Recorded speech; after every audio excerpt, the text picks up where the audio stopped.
ठाणे महानगरपालिका निवडणुकीच्या अनुषंगाने शिवसेना यांनी आपला वचननामा जाहीर केला होता। या जाहीरनाम्यात टाटा कॅन्सर हॉस्पिटल तसेच कासारवडवली खाडी किनारी 50 एकर क्षेत्रामध्ये आयफेल टॉवरच्या धर्तीवरती 260 मीटर उंच शहरातील मोबाईल टॉवर कंपन्या आणि बड्या विकासकांकडून मालमत्ता कराची कोट्यावधींची थकबाकी वसूल करण्यात प्रशासन अपयशी ठरत असताना दुसरीकडे सर्वसामान्य ठाणेकरांवरती 12% करवाढ केली जात आहे।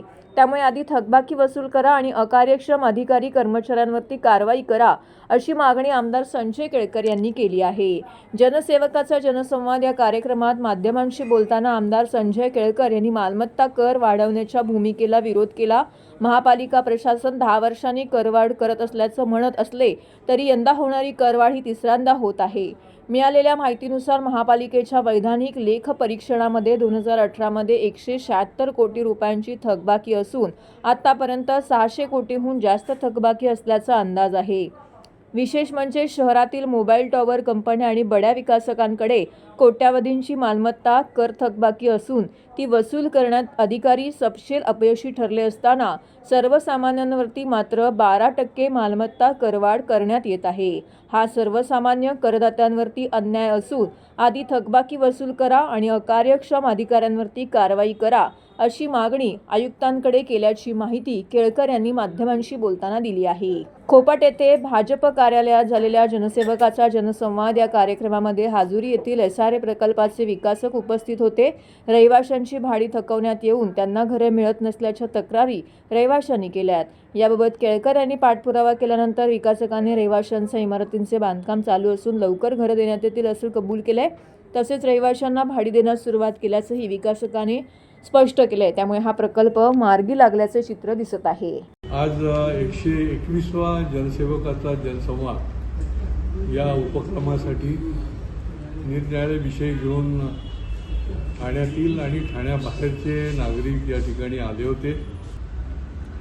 हा जो मालमत्ता कर आहे महापालिकेमध्ये आता तो प्रस्तावित आहे।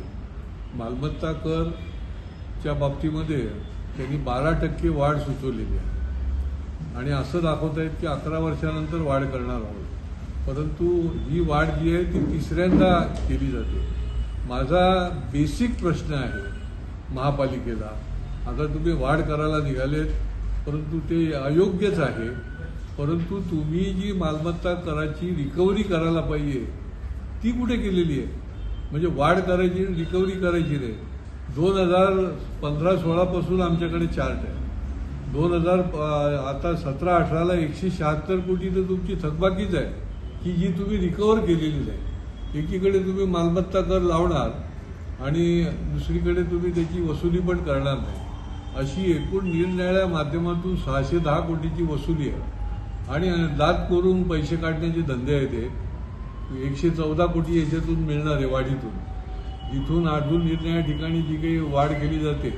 त्याच्यामुळे माझी मागणी आहे की आधीची वसुली करा। आता त्या ठिकाणी आम्ही ज्या वेळेला ऑडिट डिपार्टमेंटला फोन केला, एक इंटरनल ऑडिट होतं आणि दुसरं महापालिकेचं स्टॅच्युटरी ऑडिट होतं। या स्टॅच्युटरी ऑडिटच्या माध्यमातून मला असं निदर्शनास आलं आहे की 2018पर्यंतच झालेलं आहे, त्याच्यानंतर स्टॅच्युटरी ऑडिट झालेलं नाही आणि 2018पर्यंतचीच ही संख्या जी आहे ती 176 कोटी जी आहे ती मालमत्ता कर अजून तुम्ही 2018ला वसूल केला नव्हता।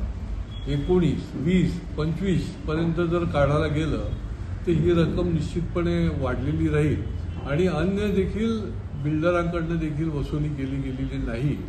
आणि अशी एकूण काही तर तुमच्या या टॉवर जे आहे हे टॉवर उभारलेले आहेत, मोठ्या मोठ्या कंपन्यांकडनं महापालिकेने वसुली केलेली नाही आणि त्याच्यामुळे हा जो काही एक भाग आहे की बिल्डरकडून वसुली करायची नाही आणि सामान्य आमचा जो झोपडपट्टीधारक आहे, सामान्य रहिवासी आहे, त्याच्याकरता तुम्ही मालमत्ता करत वाढ करत राहायची, निरनिराळ्या करामध्ये वाढ करत राहायची आणि त्याच्यामुळे ही देखील वसुली करा आणि जे त्याच्यामध्ये अकार्यक्षम असतील त्यांच्यावर देखील कारवाई करा।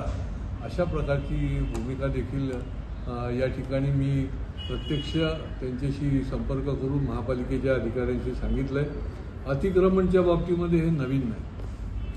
2-2, 3-3 वेळा म्हणजे अतिक्रमणाचे मजले चढत जातात, फरशा बसायला लागतात आणि त्या ठिकाणी कारवाई केली जाते. लोकप्रतिनिधीपासून आम त्या ठिकाणचे जे रहिवासी आहेत त्यांच्या तक्रारीपर्यंत केल्या तरी देखील केली जात नाहीत. आणि त्याच्यामुळे प्रत्येक वेळेला मी सांगतो की हे एकतर महापालिकेच्या सहाय्यक उपायुक्ताचं काम आहे, अतिक्रमण विभागाचं काम आहे.